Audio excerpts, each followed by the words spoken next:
મિત્રો, Bhagwati online education તથા આપણી આ યુટ્યુબ ચેનલમાં હાર્દિક સ્વાગત કરું છું.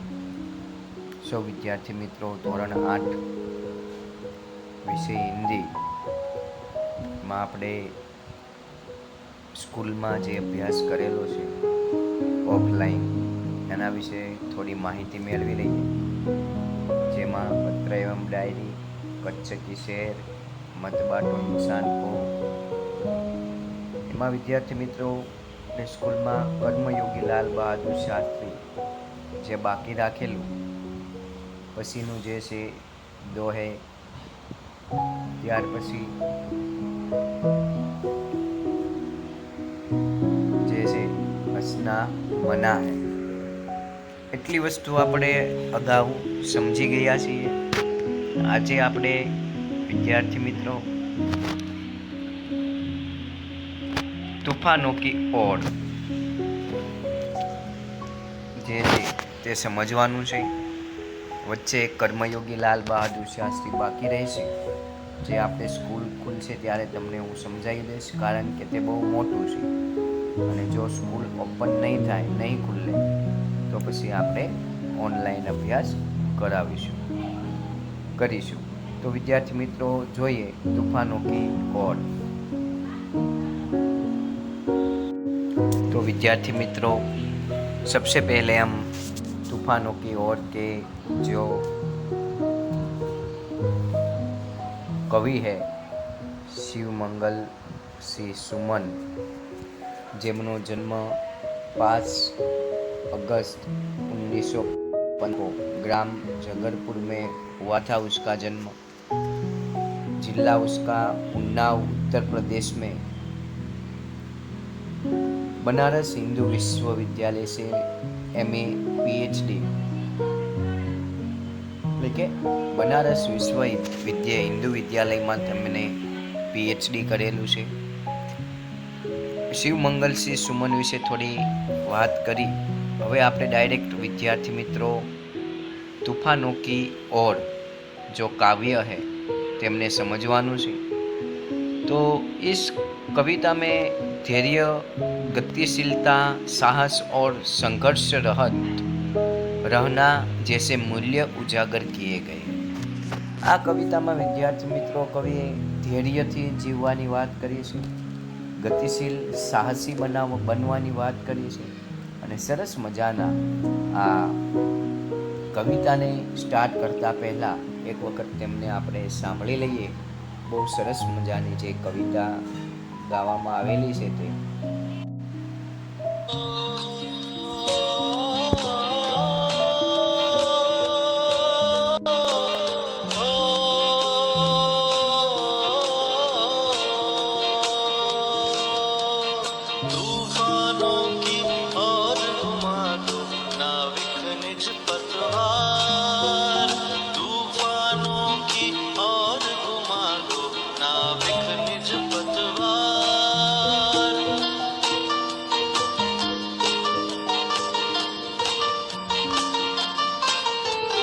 आज सिंधु ने विश्व गला है, लहरों का यौवन मचला है. आज सिंधु ने विश्व गला है, लहरों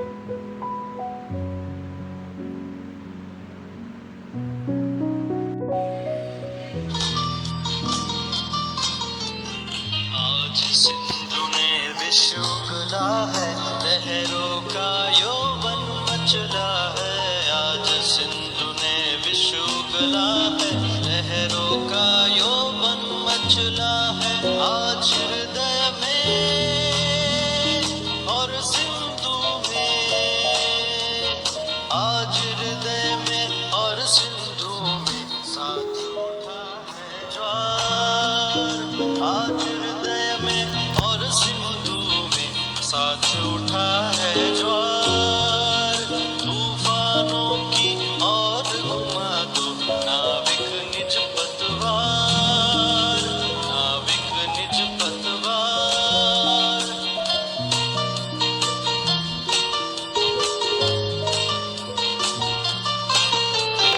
लहरों के स्वर में कुछ बोलो, इस अंधड़ तोलो, लहरों के स्वर में कुछ बोलो, इस अंधड़ में साहस खोलो, कभी कभी मिलता जीवन में,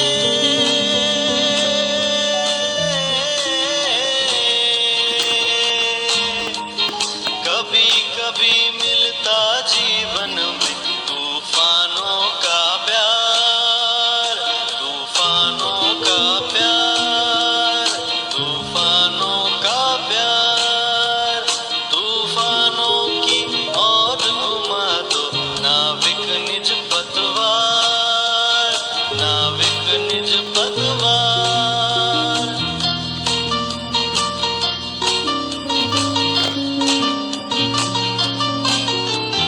यह असीम निज सीमा जाने, सागर भी तो यह पहचाने, यह असीम निज सीमा जाने, सागर भी तो यह पहचाने, मिट्टी के पुतले मानव ने,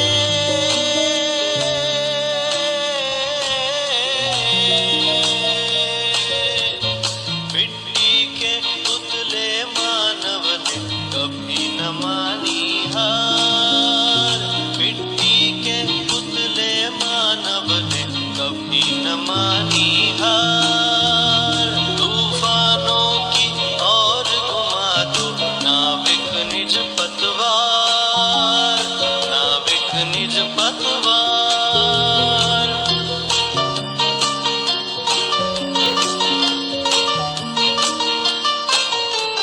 सागर की अपनी क्षमता है, यह माझी भी कब थकता है, सागर की अपनी क्षमता है, यह माझी भी कब थकता है, जब तक सांसों में स्पंदन है, उसका हाथ नहीं रुकता है, जब तक सांसों में स्पंदन है, उसका हाथ नहीं रुकता है, इसके ही बल पर कर डाले,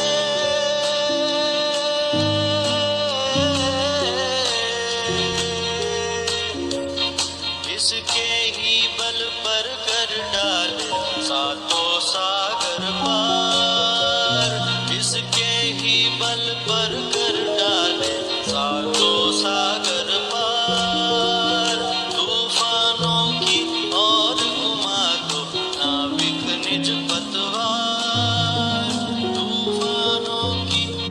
સરસ મજાના આ કાવ્યને સાંભળી લીધા બાદ હવે વિદ્યાર્થી મિત્રો આપણે તેમની સમજૂતી મેળવીએ તો સૌપ્રથમ કવિ કહે છે કે તૂફાનો કી ઓર ઘુમા દો નાવિક નિજ પતવાર, કે તુફાનની બાજુ ઘુમાવી દો નાવિક નિજ પતવાર, નાવિક એટલે કે હોડીને ચલાવવા વાળો અને નિજ પતવાર, પતવાર એટલે કે હોડીને ચલાવવા માટેનું જે લાકડું હોય છે તે. અહીં કવિ કહે છે કે એ નાવિક તું તારા તોફાનને પાર પાડવા માટે તું તારી હોડીને તે બાજુ ઘુમાવી દે. ત્યારબાદ આગળ વધીએ. आज सिंधु ने विश्व उगला है, लहरों का यो वन मचला है, आज हृदय में और सिंधु में साथ उठा है ज्वार, तूफानों की ओर घुमा दो नाविक निज पतवार, नाविक निज पतवार. એવું કહે છે કે આજે સિંધુ એટલે કે આ સમુદ્રએ તેમને વિષ ઓક્યું છે, એટલે કે વિષ ફેલાવે છે. આ એટલા બધા ઊંચા ઊંચા જે લહેરો એટલે કે મોજાઓ જે છે એ આવી રહ્યા છે. આજે હૃદયમાં, સમુદ્રના હૃદયમાં એક જ્વાળા ઉગી નીકળી છે. એટલા માટે કવિ કહે છે કે સમુદ્રને પાર પાડવા માટે તારી નાવ જે છે એને તે બાજુ લઈ જા. લહેરો કે સ્વર મેં કુછ બોલો, આ જે લહેર, જે મોજાઓ આવે છે ને એના સ્વરમાં ક્યાંક બોલો. इस अखंड में साहस तोलो, अखंड એટલે કે આંધી. આ જે વાવાઝોડું આંધી આવી છે એમાં આપણે શું કરવાનું છે? સાહસ કરવાનું છે. કભી કભી મિલતા જીવન મેં તૂફાનો કા પ્યાર. બહુ સરસ મજાની વાત કરી છે. કવિ કહે છે કે ક્યારેક ક્યારેક જ આપણા જીવનમાં આ તુફાનનો પ્યાર આવે છે. એટલે કે જ્યારે કવિ એક મોટા સમુદ્રની વચ્ચે જ્યારે છે ત્યારે કહે છે કે આ તુફાન આવે છે ત્યારે આપણે તો ડરી જઈએ છીએ, પરંતુ કવિ કહે છે કે ડરવાનું નથી, આપણે એને સામનો કરવાનો છે. ક્યારેક ક્યારેક જ આપણા જીવનમાં આ તુફાન આવે છે, એને આપણે છે એક આપણે ઘરે કેમ પ્રસંગ આવ્યો હોય તેવી રીતે એને સમજીને એનો સામનો કરવાનો છે. કારણ કે તુફાનનું એટલે કે વાવાઝોડાનું જે આંધી આવી છે એનો પ્યાર છે. તૂફાનો કી ઓર ઘુમા દો નાવિક નિજ પતવા. તૂફાનની બાજુમાં લઈ જા નાવિક તારી નાવને, એટલે કે તારી હોડીને. યહ અસીમ નિજ સીમા જાને સાગર भी तो यह पहचान. બધાય અસીમ, બધા જ એની સીમા જે છે, એની જે હદ જે છે તે બધા જાણે છે. સાગર भी तो यह पहचान. સાગર પણ તેમને જાણે છે, પહેચાને છે, જાણે છે. મિટ્ટી કે પુતલે માનવને કભી ન માની હાર. માટીના બનેલા આ માણસે કદી પણ હાર માનેલી નથી. પોતાના જીવનમાં ક્યારેક એવા પ્રસંગ આવે તો આપણે હાર માનવું પણ પડે, અને એવું પરિસ્થિતિ આવે ત્યારે આપણે એનો સામનો કરવાનો છે, ત્યારે હારવાનું નથી, ત્યારે એ પરિસ્થિતિને જીતવાની વાત કરી છે. तूफानों की ओर घुमा दो नाविक निज पतवा. सागर की अपनी क्षमता है पर मांझी भी कब थकता. સાગરની ઘણી બધી એટલી બધી ક્ષમતા છે. ક્ષમતા એટલે કે શક્તિ, યોગ્યતા છે એના પાસે. એટલી બધી શક્તિ છે કે એટલું બધું તોફાન કરવાની, એટલી બધી આંધી આપવાની. પર માજી ભી કબ થકતા. પરંતુ હોડીને ચલાવવા વાળો વ્યક્તિ પણ ક્યારે થાકે છે? તે થાકતો નથી. એ તો એટલું બધું વાવાઝોડું આવ્યું છે, એટલું બધું જે આંધી આવી છે, સાગરમાં જે તોફાન આવ્યું છે, સમુદ્રમાં તોફાન આવ્યું છે, એનો માજી જે છે એ સામનો કરે છે. અને માજી કહે છે પછી, જબ તક सांसों में स्पंदन है उसका हाथ नहीं रुकता. જ્યાં સુધી એના હૃદયમાં, એના શરીરમાં જ્યારે શ્વાસોશ્વાસની ક્રિયા છે, શ્વાસ છે, ત્યાં સુધી એના હાથ, એની જે પતવાર એટલે કે જે નાવ ચલાવવા માટેનું એટલે કે હોડી ચલાવવા માટેનું જે લાકડું છે એ ત્યાં સુધી ચાલતું રહે છે, કે જ્યાં સુધી એના શરીરમાં શ્વાસ છે, એના શરીરમાં જીવ છે, ત્યાં સુધી. આ ઉપરથી આપણને કવિ એવું સમજાવે છે કે આપણે આપણા જીવનમાં ખૂબ મહેનત કરવી જોઈએ, મહેનતથી કદી હારવું ન જોઈએ, અને તેમની સાથે આપણે કામે લાગી જવું જોઈએ. ઇસકે હી બલ પર ડાલે સાતો સાગર પાર. એના બળ ઉપર, એની જ શક્તિ ઉપર આપણે આ 7 સાગરો જે છે એને શું કરવાના છે? તો કે પાર કરવાના છે. તૂફાનો કી ઓર ઘુમા દો નાવિક નિજ પતવાર. સરસ મજાનું કાવ્ય જે છે તે લેખક કવિ એવા શિવમંગલસિંહ સુમન ને સરસ મજાનું આ કાવ્ય લખેલું છે. આપણે આપણા જીવનમાં ધૈર્યથી કામ લેવું જોઈએ. લખ્યું છે કે ધૈર્યથી, સરળતાથી, સમજી વિચારીને, ગતિશીલતા, સાહસ. આપણે હંમેશા સાહસી હોવા જોઈએ. ડરવાની વાત નથી. આપણે મહેનત કરવાની છે, સંઘર્ષ કરવાનો છે. સંઘર્ષ, મહેનત. કાવ્ય ઉપરથી આપણા જીવનમાં ઘણું બધું ઉતારવા જેવું છે કે આપણે આપણા જીવનમાં હારવાનું નથી, ધૈર્ય રાખવાનું છે, ગતિશીલ બનવાનું છે, સાહસી બનવાનું છે, સંઘર્ષ બનવાનું છે. આપણે આપણા જીવનમાં મહેનત કરવાની છે, સંઘર્ષ કરવાનો છે. જોઈએ એના શબ્દાર્થ સમજી લઈએ, પછી આપણે આ કાવ્યને પૂર્ણ કરીએ. નાવિક એટલે કે નાવ ચલાને વાલા માજી. નિજ એટલે કે અપના, નિજ એટલે કે આપણું. પતવાર નાવ ચલાને વાલી લકડી यानी कि चप्पू. ज्वार तूफान, समुद्र में पानी का बढ़ना. अखंड એટલે કે આંધી. અસીમ એટલે કે સીમાહીન, કે जिसकी कोई सीमा ना हो, કે જેની કોઈ ગતિ ન હોય, કે એટલે કે જેની કોઈ સીમા, જે કદી પૂરું ન થતું હોય તેવું.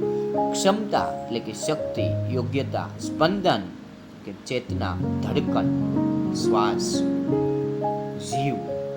બલ પર એટલે કે સહારે પર. જ્યાં સુધી એનો સહારો છે, જ્યાં સુધી એનું બળ છે એના પાસે, ત્યાં સુધી આપણે શું કરવાનું છે? તો કે એનો સામનો કરવાનો છે. સરસ મજાની આ કવિતાને સાંભળી પણ અને સમજી પણ. ત્યાંથી મિત્રો તમારે આખો સ્વાધ્યાય છે તે વ્યવસ્થિત સરસ અક્ષરે પાકી નોટમાં લખવાનો છે. આ સાથે આપણે આ કાવ્યને પૂર્ણ કરીએ. વિદ્યાર્થી મિત્રો, આપણી આ યુટ્યુબ ચેનલને લાઈક કરવાની છે, સબસ્ક્રાઈબ કરવાની છે, જેથી કરીને તમને આગળના વિડીયો વ્યવસ્થિત મળતા રહે.